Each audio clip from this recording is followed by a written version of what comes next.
नमस्कार, डेली 24 भारत देख रहे हैं आप। मैं हूं आपके साथ अनीता शर्मा। शुरुआत करते हैं देश दुनिया की बड़ी खबरों से। तमिलनाडु के कोयम्बटूर में पीएम मोदी ने लाभार्थियों को पीएम किसान सम्मान निधि की 21वीं किस्त जारी की और 9 करोड़ लाभार्थियों के बैंक खातों में 18,000 करोड़ रुपए से अधिक की राशि सीधे स्थानांतरित की। और साथ ही पीएम मोदी ने बड़ा बयान दिया। उन्होंने कहा कि आने वाले सालों में मैं भारत की खेती में कई बड़े बदलाव होते देख रहा हूं। भारत प्राकृतिक खेती का ग्लोबल हब बनने के रास्ते पर है। हमारी जैविक विविधता और एक नया आकार ले रही है।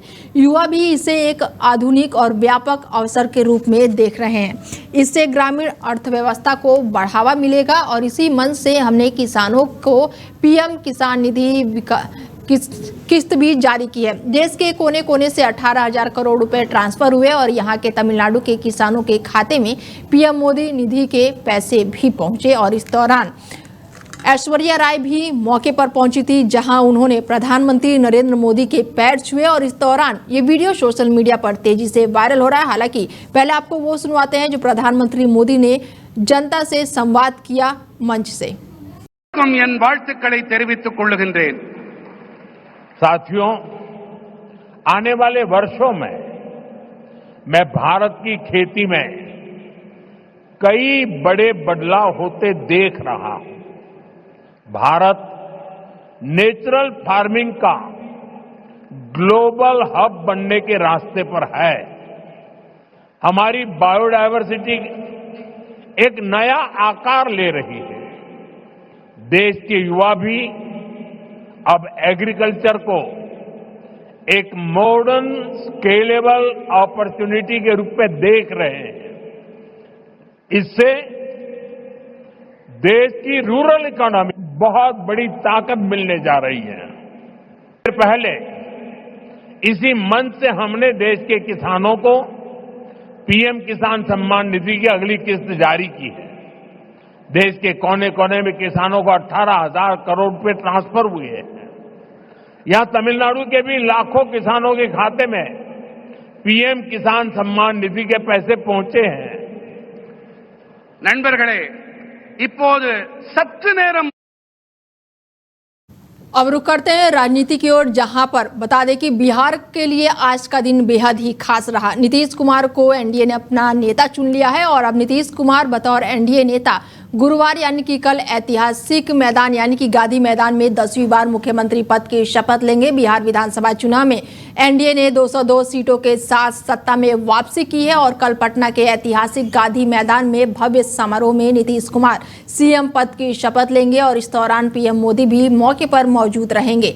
बीजेपी नेता सम्राट चौधरी ने नीतीश कुमार के बतौर एनडीए नेता नाम का प्रस्ताव किया और इस दौरान जेडीयू के वरिष्ठ नेता और केंद्रीय मंत्री ललन सिंह और जेडीयू के कार्यकारी अध्यक्ष संजय झा भी मौके पर मौजूद थे। और इससे पहले जेडीयू ने नीतीश कुमार को अपना नेता चुना था। नीतीश कुमार के एनडीए नेता चुने जाने के दौरान राज्य के पूर्व सीएम और केंद्रीय मंत्री जीतन राम मांझी और आरएलएम के चीफ उपेंद्र कुशवाहा भी मौके पर मौजूद थे। बिहार विधानसभा चुनाव में बीजेपी ने एनडीए में सबसे ज्यादा सीटें जीतकर राज्य की सबसे बड़ी पार्टी बनकर उभरी है। तो वहीं जेडीयू ने 85 सीटों पर कब्जा किया है। विपक्षी आरजेडी की महज 25 सीटों पर ही जीत मिली है। चिराग पासवान की पार्टी 19 सीटों पर है और वहीं कांग्रेस 6 सीटों पर सिमट गई है, जबकि एआईएमआईएम ने 5 सीटें जीती है। जीतन राम मांझी की अगर बात करें हम की तो 5 सीटें जीतने को मिली है और जबकि 9 सीटें अन्य के खाते में गई है। राजनीति लड़ाई के लिए सीबीआई का हो रहा इस्तेमाल, बड़ा बयान सुनने को मिला है। बता दें कि सुप्रीम कोर्ट ने झारखंड विधानसभा नियुक्ति सीबीआई जांच से संबंधित मामले की सुनवाई के दौरान सीबीआई से पूछा कि राजनीतिक लड़ाई के लिए इसका इस्तेमाल क्यों किया जा रहा है। सीजेआई बीआर गवई ने ये टिप्पणी की और सीजेआई बीआर गवई और जस्टिस के विनोद चंद्रन की पीठ ने सीबीआई की उस अर्जी को खारिज कर दिया जिसमें प्रारंभिक जांच शुरू करने की मांग की गई थी। सीजेआई गवई ने अर्जी की कि खारिज करते हुए कहा है कि राजनीतिक लड़ाई के लिए आप अपनी मशीनरी का इस्तेमाल क्यों कर रही हैं। उन्होंने सीबीआई से ये भी कहा है कि इससे पहले भी कई बार इसको लेकर आगाह किया गया है। मामले की सुनवाई के दौरान झारखंड विधानसभा की ओर से पेश वरिष्ठ वकील कपिल सिब्बल ने कहा कि ये मामला राजनीति से प्रेरित है। जब भी इस तरह के मुद्दे आते हैं, सीबीआई बिना कारण बीच में कूद पड़ती है। उन्होंने ये भी कहा कि विधानसभा की याचिका पर सुनवाई के बाद सुप्रीम कोर्ट पहले ही सीबीआई जांच पर रोक लगा चुकी है और इसलिए इस मामले के आगे बढ़ाने की कोई भी आधार नहीं है। वहीं सीबीआई की ओर से पेश additional solicitor general SV Raju ने कहा कि इस मामले में ऐसा कुछ नहीं है। और अब खबर आंध्र प्रदेश से, जहां पर जंगलों में मारे गए 7 और नक्सली, इसके साथ ही सुरक्षा बलों को बड़ी सफलता मिली है। बता दें कि एनकाउंटर का मामला सामने आया है और ऑपरेशन में पकड़े गए हैं 50 से ज्यादा नक्सली कमांडर के खात्मे के बाद से नक्सलवाद के खिलाफ एक और बड़ी सफलता मिली है। पुलिस के मुताबिक शीर्ष माओवादी नेता माधवी के मारे जाने के एक दिन बाद आंध्र प्रदेश के अलूर सीताराम राजू जिले में जंगलों में एक और मुठभेड़ हुई है और इस मुठभेड़ में 7 माओवादी ढेर हो गए हैं। विजयवाड़ा में प्रेस कॉन्फ्रेंस करते हुए एपी और एडीजी ने बताया कि ये मुठभेड़ मंगलवार को चले अभियान की ही अगली कड़ी है। उन्होंने कहा है कि हमें मिली जानकारी के अनुसार अब तक 7 माओवादी मारे गए हैं और उन्होंने ये भी बताया कि मारे गए लोगों में 3 महिला भी शामिल है। मृतक नक्सलवादियों की पहचान अभी लगातार जारी है, लेकिन जिन 7 माओवादियों को मौत हुई है फिलहाल उनकी तलाश जारी थी और ऐसे में अब ये बड़ा ऑपरेशन माना जा रहा है और बड़ी सफलता हाथ लगी है। अमेरिका में फरार चल रहे कुख्यात गैंगस्टर अनमोल बिश्नोई की बुधवार को भारत लाया गया है। अनमोल को कई हाई प्रोफाइल मामलों में वांटेड माना जाता है। दिल्ली एयरपोर्ट पर जैसे ही वो उतरा, एनआईए ने उसे अपने कब्जे में ले लिया। अनमोल गैंगस्टर लॉरेंस बिश्नोई का छोटा भाई है और लंबे समय से भारत की सुरक्षा एजेंसियों की तलाश में था। उसकी पहली तस्वीर अब सामने आ गई है। देश भर से सुरक्षा एजेंसियों की कार्रवाई पर फिर से नजरें टिक गई है। अमेरिका से डिपोर्ट किए जाने के बाद अनमोल बिश्नोई को दिल्ली एयरपोर्ट पर एनआईए ने गिरफ्तार कर लिया है। अनमोल 2022 से अमेरिका में रह रहा था और वहीं से बिश्नोई गैंग की गतिविधियों को लगातार संभाल रहा था। जांच एजेंसियों के अनुसार वो अपने भाई लॉरेंस बिश्नोई और गैंग के अन्य सदस्यों को लगातार निर्देश देता था और भारत में होने वाली घटनाओं की प्लानिंग में शामिल रहता था। एनआईए ने 2023 में उसके खिलाफ चार्जशीट दाखिल की थी और उस पर 10 लाख रुपए का इनाम भी रखा गया था। एजेंसी का दावा है कि अनमोल ने गोल्डी बरार और लॉरेंस बिश्नोई के साथ मिलकर 2020 से 2023 के बीच कई वारदातों को सीधे भूमिका निभाई है और वो भारत में रंगदारी वसूली के नेटवर्क में भी विदेशों से संचालित करता था। मामले की गंभीरता को देखते हुए भारत सरकार ये तय करेगी कि आगे अनमोल की कस्टडी किस एजेंसी को सौंपी जाए। महाराष्ट्र पुलिस पहले ही साफ कर चुकी है कि सलमान खान के गैलेक्सी अपार्टमेंट में 2024 में हुई फायरिंग में भी उसका नाम सामने आया था और वो उसकी कस्टडी मांगने के लिए जल्द ही अदालत में आवेदन करेंगे। खबरों में आगे बढ़ते हैं और खबर अब यूपी से लेते हैं, जहां पर नोएडा में चल रहे भारत उत्कर्ष महायज्ञ और ऐसे में तीसरे दिन भी हजारों की संख्या में श्रद्धालु पहुंचे हैं। बड़ी जानकारी आपको दे दें कि नोएडा में चल रहे भारत उत्कर्ष महायज्ञ तीसरे दिन भी हजारों की संख्या में पहुंच रहे हैं श्रद्धालु और महायज्ञ में पहुंचे सैकड़ों श्रद्धालुओं ने दी लाखों आहुतियां। विधि विधान से ये यज्ञ हो रहा है और देश के विकास समृद्धि के लिए दी जा रही हैं आहुतियां। भगवान राम की कथा सुनने के लिए दूर दूर से लगातार श्रद्धालु पहुंच रहे हैं। जम्मू कश्मीर और फरीदाबाद से भी लोग पहुंच रहे हैं, श्रद्धालु पहुंच रहे हैं और आयोजक जो हैं वो अजय प्रकाश श्रीवास्तव भी कथा हॉल में पहुंचे। श्रद्धालुओं का हॉल जानने पहुंचे आयोजक अजय और महायज्ञ में दूर दूर से लगातार श्रद्धालु पहुंच रहे हैं और ऐसे में अलग अलग राज्यों की संस्कृति को देखकर ये लोग काफ़ी आनंद ले रहे हैं और अगले 7 दिनों तक ये महायज्ञ चलेगा, जो कि यहाँ पर करोड़ों रुपए की आहुति दी जाएगी। सेक्टर 110 रामलीला मैदान में ये महायज्ञ जारी है। 10 दिवसीय यज्ञ है, 10 दिवस की कथा है। राम कथा और भारत उत्कर्ष महायज्ञ, यहाँ बहुत प्रभाव है। आप देखिए सुबह 1 बजे से अलग अलग प्रदेशों की झांकियां शुरू हो जाती है। वहाँ का लोक नृत्य, लोकगीत, वहाँ की संस्कृति, वहाँ की रहनी और वहाँ की परंपरा देखने को मिलती। खूब बढ़िया सुंदर से बच्चे नृत्य कर रहे हैं, अपना गीत प्रस्तुत कर रहे हैं। अलग अलग प्रदेशों की अलग अलग तरीके की झांकियां हैं। सारे भारतवर्ष को खुली आंख से एक साथ देखने का अद्भुत अवसर है। इसको जनजी बिल्कुल मुझे नहीं लगता कि लेट गो कर रही है और जनजी इसकी तरफ बहुत आकर्षित हो रही। बहुत युवा, बहुत यंगस्टर इस तरफ भाग रहे हैं। कई कॉलेज के बच्चे, तमाम यहाँ पढ़ने वाले बच्चे, मल्टीनेशनल कंपनियों में काम करने वाले बच्चे इस तरफ आकर्षित हो रहे हैं, क्योंकि आज जो डिप्रेशन है, एंजाइटी है, तमाम उनकी अपनी पर्सनल प्रॉब्लम समस्याएं हैं, मुझे लगता है यहाँ आकर के उनको इन सब चीजों से मुक्ति मिलती है और अलग सा प्रवाह दिखता है, एक अलग चेतना, अलग मानस बन। खबरों में आगे बढ़ते हैं और खबर लेते हैं नोएडा से, जहां पर नोएडा में बनाए गए हैं 101 नए मतदान केंद्र। बड़ी जानकारी निकलकर सामने आ रही है। यूपी के नोएडा में बनाए गए हैं 101 नए केंद्र। मतदान केंद्रों की कुल संख्या अब 243 हुई और 156 नए मतदेय स्थल जोड़े गए हैं। बता दें कि मतदेय स्थानों की कुल संख्या अब 2024। इसके साथ ही कलेक्ट्रेट की बैठक में दी गई है अहम जानकारी। बता दें कि विशेष प्रांगण पुनरीक्षण और मतदान स्थलों की पुनर्गठन को लेकर ये जानकारी साझा की गई है। एडीएम वित्तीय एवं राजस्व अतुल कुमार ने बताया है कि पहले 642 मतदान केंद्र संचालित है और ऐसे में जो बढ़कर अब 743 हो गए हैं और इसी प्रकार 1860 से ज्यादा मतदेय स्थलों की मुकाबले अब 156 नए मतदेय स्थल जोड़ दिए गए हैं और ऐसे में अब सबकी संख्या बढ़कर 2024 हो गई है। 1200 से अधिक मतदाताओं वाले मतदेय स्थलों की पहचान कर उन्हें लगातार सही किया जा रहा है और इसके साथ ये बड़ी जानकारी निकलकर सामने आई है कि नोएडा में अब 101 नए मतदान केंद्र बनाए गए हैं और इसके साथ ही लगातार यहां पर निरीक्षण होते हुए भी देखा जा रहा है। लगातार बैठकों का दौर भी जारी है। नोएडा में पीजी संचालक महिलाओं की गुंडागर्दी सामने आई है। पीजी में रहने वाली युवतियों के साथ मारपीट की गई है। बड़ी जानकारी बता दें कि नोएडा में पीजी संचालक महिला की गुंडागर्दी सामने आई है। पीजी में रहने वाली युवती के साथ मारपीट की गई है। पीजी की संचालन से सिक्योरिटी मांगने को लेकर ये लड़ाई झगड़े हुए हैं और इस दौरान पीजी की मालिक ने की युवती के साथ मारपीट। सेक्टर 62 का ये पूरा मामला बताया जा रहा है और पीजी का नाम होम्स नामक पीजी में ये घटना हुई है। यादव पराठा के सामने ये पीजी स्थित है। इसके साथ ही सेक्टर 58 क्षेत्र के 62 का ये पूरा मामला बताया जा रहा है, जहां पर ये मारपीट का मामला सामने आया है। तस्वीरें साफ देख सकते हैं आप कि किस तरह से पीजी संचालक महिला की गुंडागर्दी सामने आई है। पीजी में लड़कियों के साथ ये मारपीट हो रही है और पीजी मालिक ने युवती के साथ ये मारपीट की है और तस्वीरें भी सोशल मीडिया पर तेजी से वायरल हो रही है। सिक्योरिटी मनी को लेकर ये लड़ाई झगड़े हुए हैं जो कि वीडियो वायरल हो रही है और यहाँ पर मारपीट की तस्वीरें सामने आई है।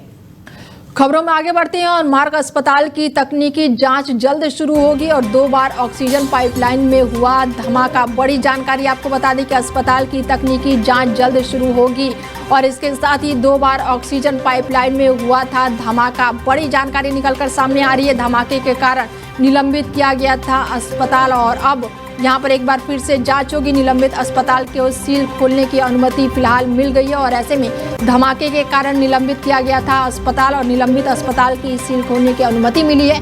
जिला प्रशासन ने दी है सील खोलने की अनुमति और तकनीकी टीम को भी जांच के लिए आदेश दिए गए हैं और जांच रिपोर्ट के आधार पर ही ये मंजूरी मिली है। बड़ी जानकारी आपको दे दे कि मार्ग अस्पताल की तकनीकी जांच जल्द शुरू होगी और ऐसे में यहाँ पर 2 बार ऑक्सीजन पाइपलाइन में बड़ा धमाका हुआ था और उसके बाद से इस अस्पताल को सील कर दिया गया था। हालांकि जांच के बाद अब ये निकलकर सामने आया कि इस अस्पताल को फिर से दोबारा खोला जाएगा।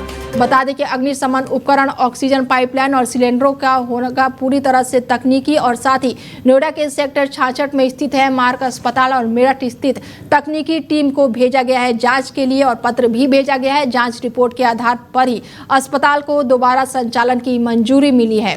खबरों में आगे बढ़ते हैं और खबर यूपी के नोएडा से है, जहां पर बेखौफ शातिर चोरों का आतंक लगातार जारी है। बड़ी जानकारी आपको दे दें कि चोरों के आतंक से निवासी काफी परेशान हैं और सीसीटीवी में कैद हुए हैं ये शातिर चोर। नोएडा थाना फेज सेक्टर 3 का ये मामला बताया जा रहा है, जहां पर चोर बहुत ही बेखौफ नजर आ रहे हैं और एक के बाद एक लगातार वारदातों को अंजाम दे रहे हैं। सेक्टर 66 के एम ब्लॉक निवासी काफी परेशान हैं और चोरों का आतंक सीसीटीवी में कैद हो गया है। 2 पहिया वाहन चोरी की वारदात को ये अंजाम दे रहे हैं। थाना फेज 3 चौकी के ममूरा का ये पूरा मामला बताया जा रहा है, जहां पर लगातार बता दें आपको कि शातिर बदमाश जो है वो पूरी तरह से बेखौफ है और ऐसे में चोरों के आतंक से निवासी काफी परेशान है। ये वीडियो भी सामने आया है और ऐसे में देख सकते हैं आप किस तरह से कि बदमाश कितने बेखौफ होकर घटना को अंजाम दे रहे हैं। 2 पहिया बाइक लेकर फरार हो रहे हैं और ऐसे में अब पुलिस पर भी सवालिया निशान उठने लगे हैं कि ये चोरी की वारदात जो है इस तरह से इतने आराम से जो चोर हैं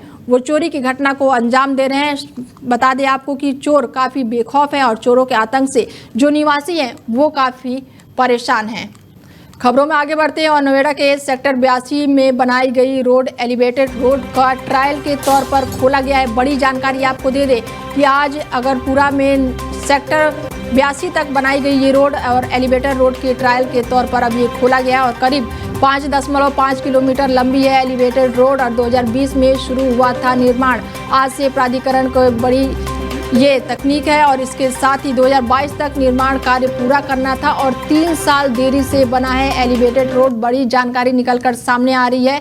बता दें कि पिछले 2 माह से तैयार एलिवेटेड रोड के उद्घाटन का इंतजार था और आज किसान संगठन ने दूसरे रोड को खोलने का ऐलान कर दिया है। नोएडा प्राधिकरण ने आम लोगों के लिए एलिवेटेड रोड को ट्रायल के लिए फिलहाल खोल दिया है और इसके साथ ही रोड के संचालक से जाम से निजात मिलेगी नोएडा वासियों को, ग्रेटर नोएडा वासियों को। और ऐसे में नोएडा ग्रेटर नोएडा एक्सप्रेसवे पर वाहनों का दबाव थोड़ा कम होगा जिससे आम जनता को थोड़ी जाम से निजात मिलेगी। बता दें कि नोएडा में एलिवेटेड रोड के ट्रायल के लिए फिलहाल खोल दिया गया है। देखो, मैं नोएडा में महानगर अध्यक्ष भारतीय किसान यूनियन भानु और मेरा निवास है ये गांव आगापुर, जहां हम लोग आज खड़े हैं। आगापुर गांव से इसको यहाँ से शुरुआत किया है और इससे हम लोग पूरी जनता जो बहुत परेशान थी आज बहुत खुश होंगे। इसे चलने से हम लोग खुश हैं और यहाँ पे जो हम लोगों ने कई बार सक्षम अधिकारियों से इसके बारे में बात करी, बार बार हम लोगों ने प्रयास किया इसमें। आज वो समय आज के दिन आ गया है इसका। नोएडा प्राधिकरण और पुलिस प्रशासन इसको आज चालू कर रहे हैं। उसके लिए बहुत जनता और हम लोग सब गांववासी बहुत खुश रहेंगे क्योंकि हमारा गांव में इससे प्रभावित बहुत लोग, गांव क्या पूरा शहर इससे प्रभावित चल रहा। जो यहाँ पर धूल मिट्टी का कार्य हो रहा था वो आज समाप्त हो जाएगा। मैं भी यही चाहता हूँ कि चालू आज हो जाए तो बड़ी अच्छी खुशी की बात है। को फायदा मिलेगा इसमें पूरे नोएडा को फायदा मिला, सारे गांवों को फायदा मिला और सभी पीड़ित थे इससे कि बहुत दिन हो गए, 5-6 साल हो गए। काम होना था 24 महीने में और इसमें लगा दी 6 साल। तो इसी आज हम भी बहुत खुश हैं कि ये चालू हो रहा है। इससे बहुत पीड़ित थे को फायदा। ग्रेटर नोएडा में बड़ा हादसा हो गया है। बता दें कि छत जो है वो भरभरा कर गिर गई है। मकान की छत गिरने से हड़कंप मच गया है। बड़ी जानकारी आपको दे दें कि ग्रेटर नोएडा में बड़ा हादसा हो गया है और छत के नीचे कई लोग दबे होने की आशंका जताई जा रही है और अचानक से ही भरभरा कर छत गिर गई है। बड़ी जानकारी निकलकर सामने आ रही है।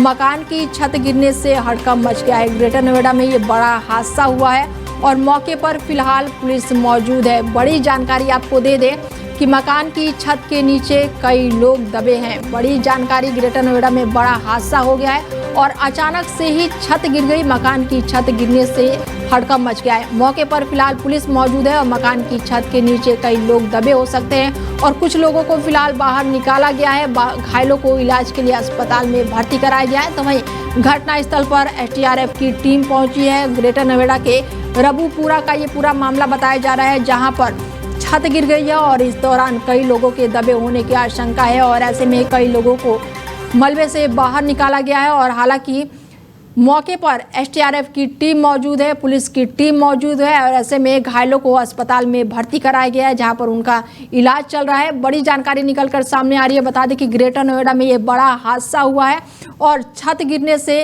ये कई लोग गंभीर रूप से घायल हुए हैं और ऐसे में जो मलबे में दबे हैं उनको लगातार बाहर निकाला जा रहा है और अभी तक कई लोगों को बाहर निकाल लिया गया है और इस दौरान मौके पर पुलिस मौजूद है, एसडीआरएफ की टीम मौजूद है। घायलों को अस्पताल में भर्ती कराया गया है।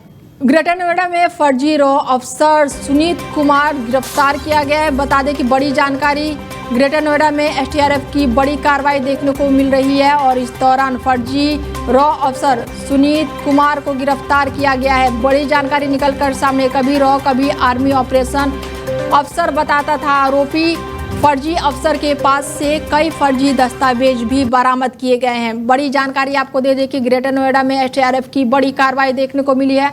फर्जी रॉ अफसर सुनीत कुमार गिरफ्तार किया गया है और कभी रॉ और कभी आर्मी ऑपरेशन अफसर था ये आरोपी। और फर्जी अफसर के पास से कई तरह के फर्जी दस्तावेज भी मिले हैं। अलग अलग नामों से आधार कार्ड, वोटर ID कार्ड बरामद हुए हैं और कई बैंकों के खाते समेत अन्य फर्जी दस्तावेज भी आरोपी के पास से बरामद किए गए हैं। और ऐसे में आतंकवादी गतिविधियों की भी STRF टीम लगातार जांच पड़ताल कर रही है। STRF नोएडा ने ATS को भी 2 गिरफ्तारी की सूचना दी और इसके साथ ही लगातार यहां पर बड़ी कार्रवाई देखने को मिल रही है। सुनीत कुमार जो है वो फर्जी दस्तावेज उसके पास से बरामद हुआ है और STRF ने फर्जी अफसर को फिलहाल गिरफ्तार कर लिया है और लगातार यहां पर बड़ी कार्रवाई देखने को मिल रही है। फिलहाल बुलेटिन में मेरे साथ इतना ही, दीजिए इजाजत, नमस्कार।